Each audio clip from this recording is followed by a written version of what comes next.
My name is Kyro. I'm a sponsored skateboarder from the San Francisco Bay Area, and today I'm going to teach you the history of the Ollie. The main thing we're trying to do here at Braille is teach a lot of people how to skateboard, and I thought new people need to get into skateboarding and learn how to Ollie, and I think it will help you to know the history of the Ollie, to see how it was developed. Just quite possibly, this is going to help you go from no Ollie to Ollie.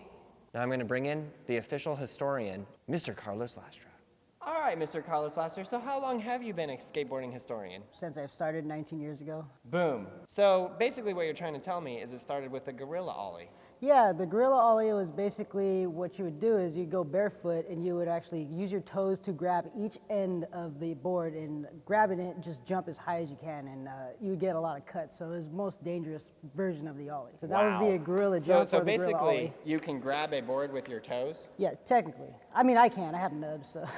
Yeah, and I don't recommend anybody do it. It's actually, you'll hurt yourself. I think that's what we should do, gorilla Ollie challenge. Definitely try that out. Leave in comments below. So how did this go from gorilla Ollie into Ollie? So it basically started off with Ellen Gelfin. It's 1977, and it wasn't on flat ground. He would basically go on transition, and he would kind of scoop his leg to get above coping, like just scoop, and he wouldn't really get anywhere. But it would go above the coping? It would go about 1 or 2 inches, Yeah? He would get his wheels off, and he was able to do a frontside Ollie, Okay, so and that's he would scoop his back foot or drag his front foot?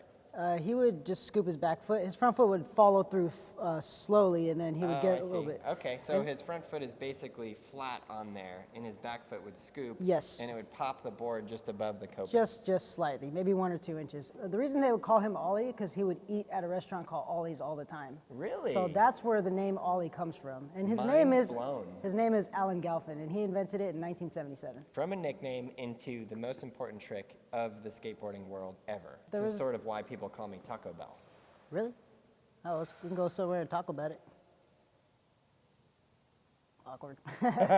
So then how did it go from that to the now traditional flat ground street Ollie? Well, 5 years later, we had an entrepreneur skateboarder, Rodney Mullen. 1982, he found a way to snap it on flat ground. And how he learned it was he would just Ollie into a stall. Oh, yeah? So that's how he did. He would like do this, pop, and then he would land on the nose to do like a freestyle trick. He's the godfather of all the stuff that we know to this day. He's a very scientific. He has a major in physics. So he knew how to break it down by detail. Yeah, the actual literal physics of like how much weight here, and then what are we gonna need to do here. And all he did beyond that point was he would just slide his foot less. So instead of doing this, he found a way to snap it, lift up, and even it out in the air, and then all 4 wheels would come back down. And he was the first person to do it Ollie over 10 inches. So it was very innovative, and from there, became the kick flip, and every trick you see to this day is because of him and like his physics. Because of Rodney Mullen, knowing physics, applying that science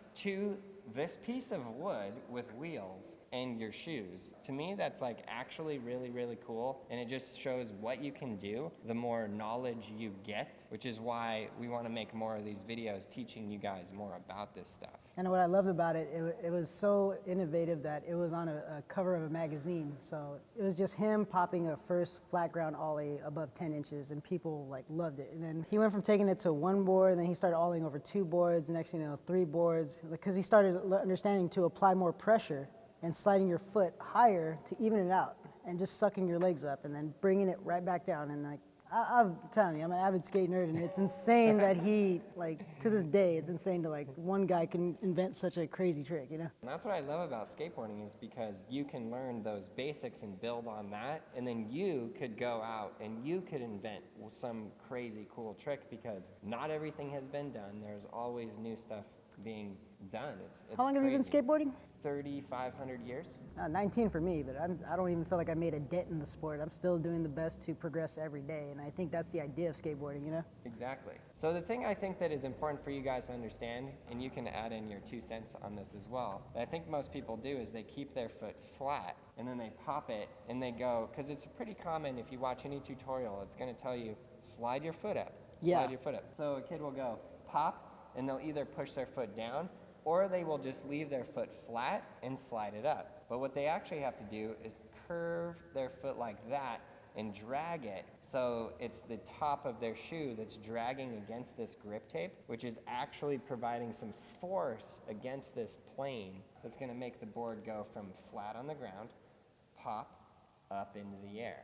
If there's no force driving up, then there's no way for it to possibly go up. Yeah, and beyond that, most people think just pop and slide, and obviously you have to jump. So that's the thing. You do three things simultaneously. You have to pop, jump, and as you're jumping, that's when the slide comes in. And if you want to start off basic, just pop and jump straight up. You'll get at least this much off the ground. If you add the slide, it'll take it up, even it out, put all four wheels down, and then there you go. That's the Ollie. Right, and that's what I tell people as well, is like if you can pop and jump, if you get your board this much off the ground, you have to understand you did an Ollie. You can now Ollie. Now it's taking it from there, getting it from this high to this high to this high, just like Rodney Mullen did when he first invented literally everything. So pop, drag up while you're jumping, right? Yes. And then you're going to slide that foot forward enough so that this board is going to then level out in the air, and then you can bring all four wheels down and land. So you do have to jump. But the important part, the thing that people most miss on is that slide,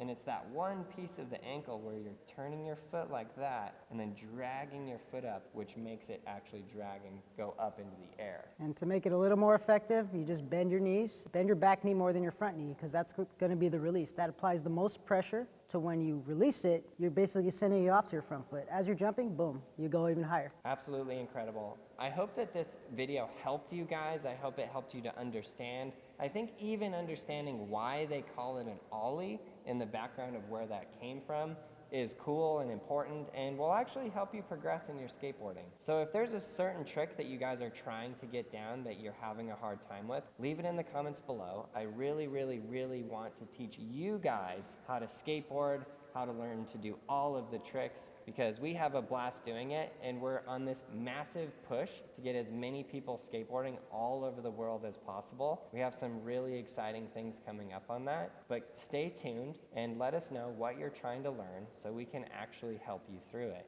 because we need more skaters. This community, it needs to grow. It's very, very, very important. And keep in mind, you're never too old or young to start. Never, never, never, never. In fact, we should make some videos with the oldest and the youngest skateboarders ever. I've seen a 3-year-old Ollie. I've seen a 38-year-old do an Ollie. So never too old, never too young, and anybody can do it. It's a universal communal sport. Boom.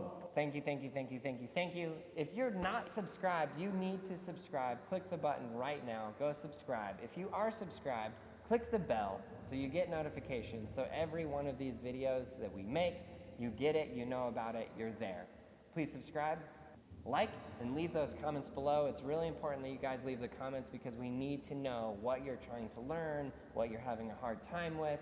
And if you're not a skater, get started skateboarding. It is the time right now. Click right here to go to the how to kickflip video. Click right here to go to brailleskateboarding.com, where you can get skateboarding made simple, and you can learn all of the skateboard tricks and get your skateboarding on. Let's go, people. Let's do it. We gotta take all of the people that are out there that have not yet learned to skateboard and get them skateboarding. I need your help on that.